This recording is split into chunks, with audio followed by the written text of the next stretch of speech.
Pardon the interruption, but I'm Mike Wilbon-Tony. Can you believe we had our first bowl game on Saturday? I'm Tony Kornheiser. But tomorrow, we have the granddaddy of them all. What? The Scooters Coffee Frisco Bowl. What is that? What is that? What? No idea. I don't know what any of Scooters those Coffee? words. Scooters Coffee. No, or what? I don't know. What's the end of that? Coffee. Frisco. Frisco Bowl. Does that mean is it? No, is it nobody in San Francisco nobody or in is it San in Frisco, Francisco Texas? allows people on the outside to use Frisco, so it must mean Texas. Well, Frisco, Texas. It certainly could be. Yeah.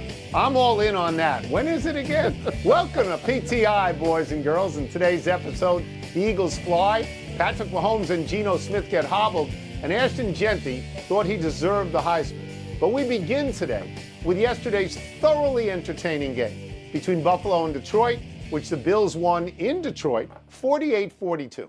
Josh Allen had 4 touchdowns for the Bills. Jared Goff passed for 494 yards and 5 touchdowns for the Lions. Wilbon, what does this result tell you about each team? Tony, I don't think it told us anything new.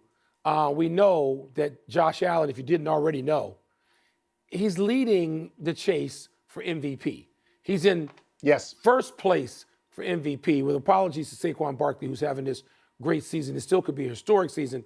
It's Josh Allen, okay? So let's sort of set that. We knew that already, though. This is confirmation of that, and it's good Josh Allen got on the board with a W after one of these spectacular games where he's accounting for 10 touchdowns and no turnovers. It's just spectacular. We had confirmation that Detroit's hurting with all those defensive players out.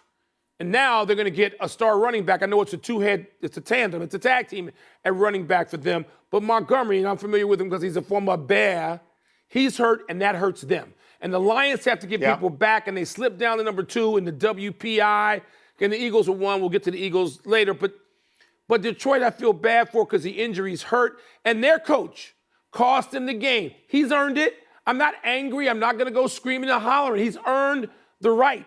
The judgment paid off the previous week is played off for 2 years. But he cost his team the game yesterday, probably, with that early onside kick they didn't need. But what did we learn new? Not much. So I watched. Nice it would be if this was actually the matchup in the Super Bowl. If it was Detroit and it was Buffalo, because Detroit has never been to a Super Bowl. Right. Detroit last won a championship 58? Way before the merger, 1957. Until last year, they had only won 1 playoff game in 53 years. And Buffalo, as you well know, having covered a lot of these things, Buffalo embodies the heartbreak of the Super Bowl. They go there 4 straight years. They lose 4 straight. They're a consistently good playoff team. They always finish up the track. So if they were in this thing, one of those teams would win, and that would be nice, and it would feel like it was overdue. I tend to agree with you that we don't learn all that much. Today, and I'm going to emphasize today because tomorrow and next week could be different, today Josh Allen is ahead, but those things are in flux. Lamar Jackson, Saquon Barkley, and stuff like that. Buffalo has now put 90 points up in the past 2 weeks, and they're only 1-1. They're only 1-1. So you would worry if you were a Bills fan, are they peaking too soon offensively? I will say this about Buffalo, and this is an interesting little fact here. Buffalo has now gone 30 points or more 8 games in a row. That ties an NFL record. And this is the company that Josh Allen is in. Tom Brady, Peyton Manning in Denver, and the greatest show on turf, Kurt Warner with that. That is high elite level company. And it's one of the reasons I'd like to see them and Detroit in the Super Bowl. Tony, I would root for the same thing, not just for rematch purposes, but just those 2 teams, the cities, the fan bases, all that you said would be pretty cool. The Eagles passing game looked just fine against the Steelers. Jalen Hurts connected with A.J. Brown for 110 yards and a touchdown, and with Devontae Smith for 109 yards and a touchdown in the Eagles' 27-13 win. And afterward, Hurts asked reporters, quote, so that's what y'all wanted to see, huh? Tony, did this answer questions about the Eagles and raise questions about the Steelers? Yeah, my answer is yes and yes. And I want to talk about the Eagles first. I want to give Jalen Hurts a tremendous amount of credit because he understood that his receivers were angry and they wanted him to throw them the ball more. And he understood that his own passing had not been good. So he came out passing. He came out to address these issues and quickly found A.J. Brown, who had been his number one antagonist. And they choreographed a celebration when they got into the end zone, all right? And in the first half, Jalen Hurts, who hadn't passed much and hadn't passed well, was 12 for 13 for 146 yards and 2 touchdowns. So he answered, yes, to me, he answered all of those questions. And if you're an Eagles fan, I think you can believe they are not going to have the same collapse this year that they had last year. And what are the questions raised with the Steelers? Steelers had no offense at all. Mike, in the second half, they possessed the ball 2 times. They ran 11 plays. 11 plays in the second half. That is simply absurd. So questions are raised. The Eagles' last drive, 21 plays, 88 yards, 10:29 off the clock. You can imagine the questions that this raises for the Steelers and what the Steelers have, and I want to get this right, because this is what they've got coming up their final 3. At Baltimore, home Kansas City, home Buffalo, and that, kids, is a gauntlet. Well, it is, except that Kansas City should not have his quarterback playing, and we'll get to that in a minute. And Buffalo could be done, depending on what the situation with Kansas City is for home field. Let me just say this, Tony, and I know how excited, this is legit excitement on your part for the Eagles, because yesterday I talked to you in live time when this was going on, and you said this then, and I'll give you all the credit for getting the deal with Jalen Hurts and his receivers. I'll give you all that. It felt a little early to me. Like, you talk about peaking. Like, did Philadelphia peak yesterday? They went and took a bow. They took a curtain call yesterday at home where their fans are often surly and disgruntled. And maybe this is just, they're still on the ramp up. Maybe they are. I'm wondering just a little bit.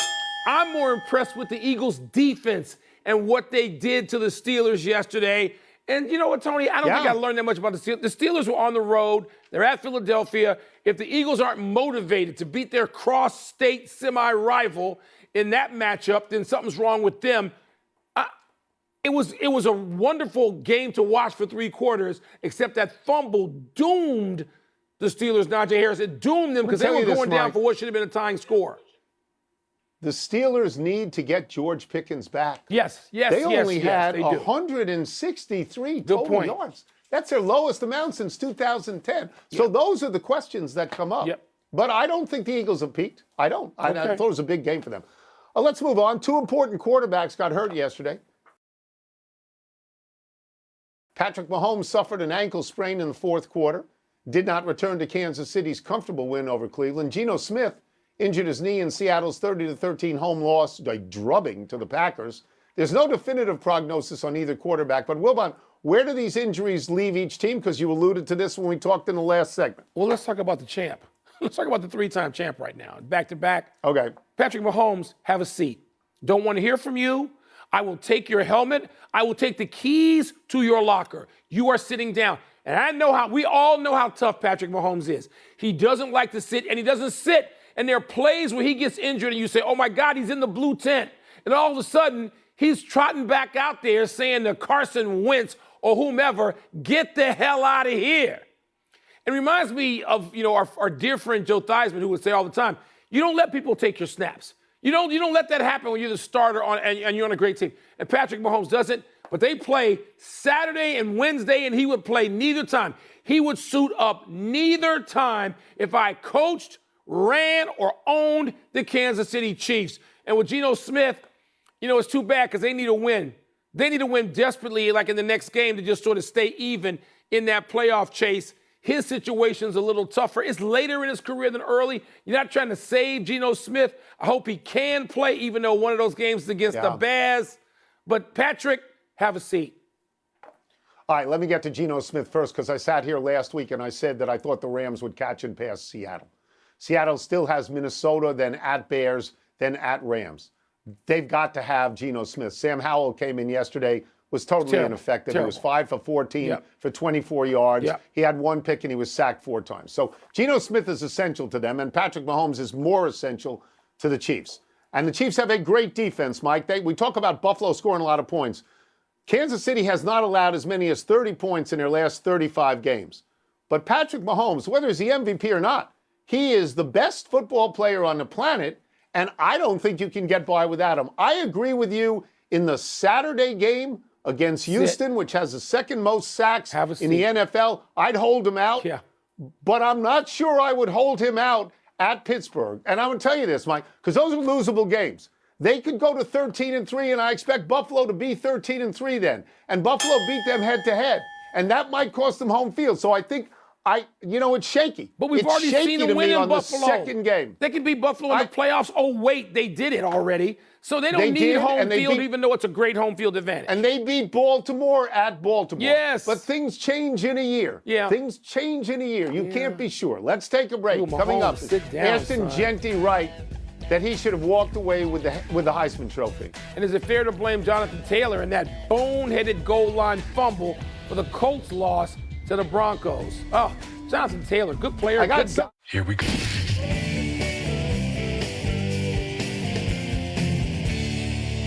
Time to find out what all the fuss is about in mail time. Let's get the first Mail one time? Let's make a fuss. All the way back today. Does Ashton Jeanty have a case when he says he should have walked away with the Heisman? No, he has no case whatsoever. None. All right? When you play every snap both ways of multiple games and damn near every snap for more multiple games, you deserve the Heisman Trophy, period. Ashton Jeanty is great. He had a historic season, and I love the way his conclusion, Tony, which was, okay, I didn't win it. I think I should have. And now I'm just going to work harder. I'm going to try to have revenge on everyone. I love that. That sounds like the Michael Jordan 101 approach to professional sports the rest of your life for people you feel have wronged you. Good for Ashton Jeanty. Deserve the Heisman? No, no, no. And let me underscore that one more time. No. So Jeanty is a wonderful player. He is. He was the best running back in the country. He got more votes than any quarterback. That's unusual. Quarterbacks have won this award 20 of the 24 years in this particular century. In fact, non-quarterbacks finished 1-2, and that is clearly a rarity. But as you say, the Heisman Trophy goes to the best football player in the country.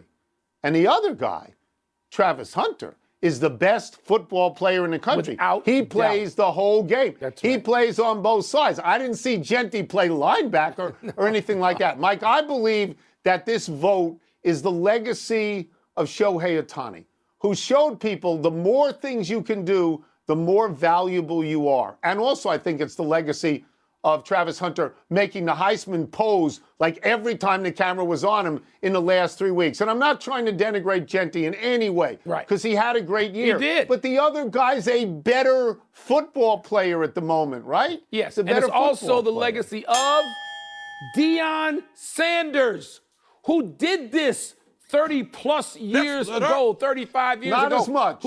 Not as Play much. both ways, not as much. But then he did it in the NFL, which is even more impressive. We don't know, we don't know where Hunter's going to play in the league. I would suspect more corner than receiver. You can find receivers. Finding a great corner is difficult. But Ashton, you'll be fine. Glad to hear it. Heisman, Is it fair to blame the Colts loss to the Broncos on Jonathan Taylor's gaffe? Tony, I don't know if you can blame it. I don't know that you can blame it because the Broncos, we were on the phone when that got, lopsided too, and the Broncos pulled away. But the thing is, if you rewind, and the Colts have some momentum here. This is a different game if he scores a touchdown there, right? And we don't know what kind of malaise may or may not have set in on the Colts sideline, in a game in Denver like that where you need all the momentum you have. So I would really be upset if I was a Colts player. And I know he's a terrific player. He's probably the best player on that team. He's done a lot to get them whatever wins they have the past couple of years. But just hold on to the damn ball. What are you getting rid of it for? You don't like the ball? You can't hold it for 3 or 4 or 5 steps into the end zone? It's just a bonehead play by a really smart player. So I don't think that there's a direct cause and effect here, a direct correlation. But people will make the case there is, because after that happened, the Broncos outscored the Colts 24-0. I would point out, though, that the Colts, I believe, had 4 other turnovers. So they were attempting to give the game away at some point if you've got all those turnovers.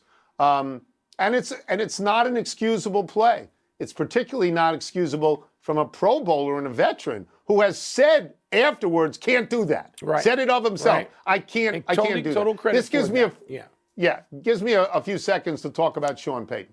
Sean Payton went to Denver last year, did not like what he had, did not like Russell Wilson, got rid of him. Russell Wilson having a terrific year in Pittsburgh. Replaced him with a rookie, Bo Nix. That team last year was 8-9, below 500. They are 9-5 now. They're going to be in the playoffs. They haven't been in the playoffs in a while. I think that Sean Payton has shown any doubters, you were a doubter for a while, shown any doubters, he knows what he's doing. He knows what he's doing. Let me just say this. I don't doubt Sean Payton. He's just an irritant. More than one thing can be true. Sean Payton's a great coach and an irritant, and I'm being mild when I say that because I can't get away with more. So, no, I don't doubt Sean Payton's talent as a coach. And by the way, because what he did to Russell Wilson was unnecessary. And it also shows that another guy could do with Russell Wilson what Sean Payton couldn't or wouldn't, and either as an indictment. It's worked out for both teams. Yes, it has. It's worked out for both teams. Enough email. Let's take one last break. Still to come. The Bucs beat down the Chargers, but was this really an upset? I don't think so. Man City slump continues against you. I don't mean you, I mean Man U. And for viewers out there who wonder, there's a correction coming. I got the schedule completely wrong.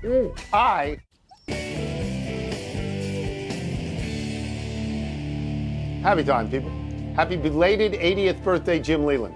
The longtime manager whose birthday was yesterday was inducted into the Hall of Fame this past summer. Leyland was a minor league catcher, the position so many managers spring from. He managed 11 seasons in Pittsburgh, 2 for the Marlins, 1 for the Rockies, and 8 in Detroit. Leyland won the 1997 World Series with the Marlins, and he got there twice with the Tigers. His career record is 1,769 wins, 1,728 losses. He was 44-40 in the playoffs. Leyland managed the winning United States team in the 2017 World Baseball Classic, making him the only manager to win a World Series and a WBC title. He was 3 times Manager of the Year, twice in Pittsburgh, once in Detroit. Leyland managed in places where it's hard to win. He compiled those numbers, and he went for the Yankees and the Dodgers, where they just throw $700 million at people. Leyland won where most people don't win at all. To me, it's particularly impressive, his record over time in those places. Happy anniversary, Roger Staubach. On this day 45 years ago, the Cowboys Hall of Fame quarterback threw for 336 yards and 3 touchdowns in his final regular season game. 35-34, come-from-behind win over arch-rival Washington in Texas Stadium. The Cowboys were down 17-0 early, 34-21 in the fourth quarter before Staubach led them back. In his career, Staubach led Dallas to 23 game-winning drives, 15 of which were comebacks. 17 of those winning drives were in the last 2 minutes or in overtime.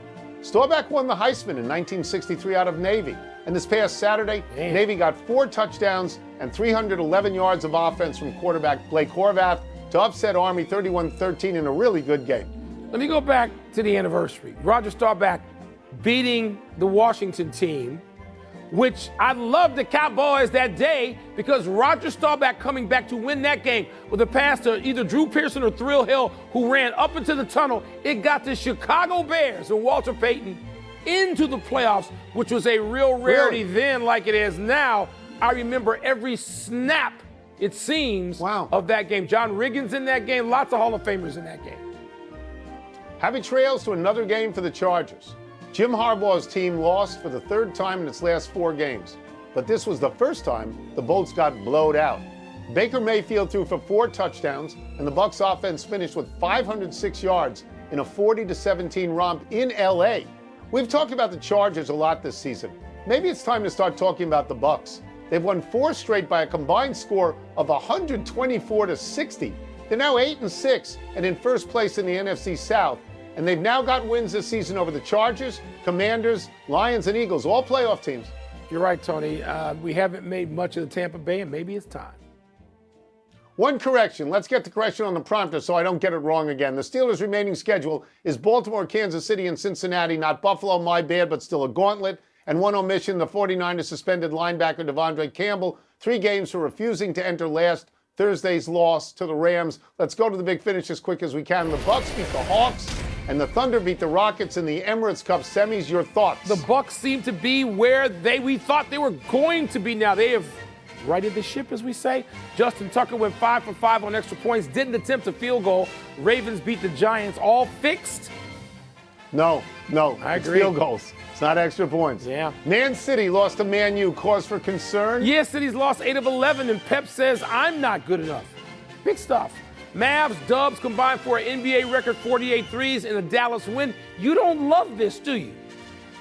I don't love it as much as I want to. Yeah. No, I don't. Last one, Bears-Vikings tonight, Mr. Bear. You smelling upset? Kind of. But I told you when we were 4-2 and lost to Hail Mary, I told you we wouldn't win again and we'd go 4-13. That's I'll right. be in despair. That's right. I know the Vikings are going to win tonight at home. Or in Chicago. We're out of time. We will try and do better the next time. I'm Tony Kornheiser. Took them to overtime on the road. I'm Mike Wilbon. Same time tomorrow, Knuckleheads. Shout out Tony Finau, Nellie Ann Just Quarter, Lydia Cole, Ricky Fowler. But most of all, Bobby Orr. Had a great weekend at Grant Thornton, Tony, down in Florida. Bobby Orr, huh? You ever meet Bobby Orr? Monday Night Countdown. Robert now. F.